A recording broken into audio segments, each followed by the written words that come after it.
చేయాలి. అదేవిధంగా సంగప్ప గారికి, బండి సంజయ్ గారికి, రేవంత్ రెడ్డి గారికి, నరేంద్ర మోడీ గారికి, శ్రీరామ్కు వీళ్ళందరి మధ్యలో జరిగిన సంభాషణలు, ఈ సంభాషణల కాల్ డేటా రికార్డ్స్ అన్ని కూడా తీసుకురావాలి.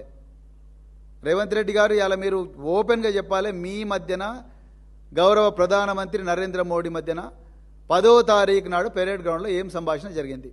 మోడీ గారు మిమ్మలను బండి సంజయ్ గారిని కాపాడమని చెప్పలేదా? ఏ దేవుని దగ్గర పోదామంటే ఆ దేవుని దగ్గరికి వస్తా. లక్ష్మీనరసింహస్వామి దగ్గర పోదాం, లక్ష్మీనరసింహ పోదామా, లేకపోతే శ్రీశైలం మల్లన్న దగ్గరికి పోదామా, లేకపోతే ఉమామహేశ్వర స్వామి దేవాలయానికి పోదామా, సిరిసనగండ్ల లక్ష్మీనరసింహస్వామి శ్రీరామచంద్రుల దేవాలయానికి పోదామా, మీరు ఏ దేవాలయానికి అంటే ఆ దేవాలయానికి, భాగ్యలక్ష్మి దేవాలయానికి దగ్గర పోదామంటే పోదాం. బండి సంజయ్ని తీసుకురండి, మీరు రండి, మేమందరం వస్తాం. ఆ తడి బట్టలతో పోయి మీరు చెప్పండి, ఆ రోజు ప్రమాణం చేయండి, మీకు నరేంద్ర మోడీ గారు బండి సంజయ్ని కాపాడమని చెప్పలేదా? అందుకొరకే మీరు 9 రోజులు వెయిట్ చేయలేదా? మీరు ఓపెన్గా బండి సంజయ్కి ఒక సిగ్నల్ ఇచ్చిండ్రు, అది వే టు న్యూస్ కాంక్లేవ్లో. ఏమని?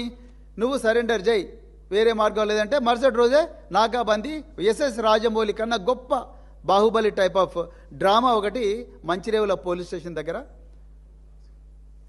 మంచిరేవుల గ్రామం దగ్గర టెక్ పార్క్, ఎకో పార్క్ ఉంది. ఆ ఎకో పార్క్ ఎదురుగా 8 గంటల 15 నిమిషాలకు యూనిఫామ్ వేసుకున్న పోలీసులు వస్తారు, బండి సాయి భగీరథ్. అది అట్టర్ ఫ్లాప్ అయిపోయింది ఆ డ్రామా.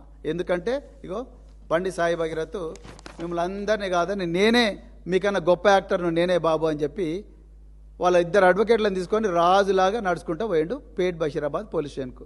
మళ్ళా ముఖ్యమంత్రి సిగ్గు లేకుండా ఇవాళ మీడియా ముందర చెప్తా ఉన్నారు.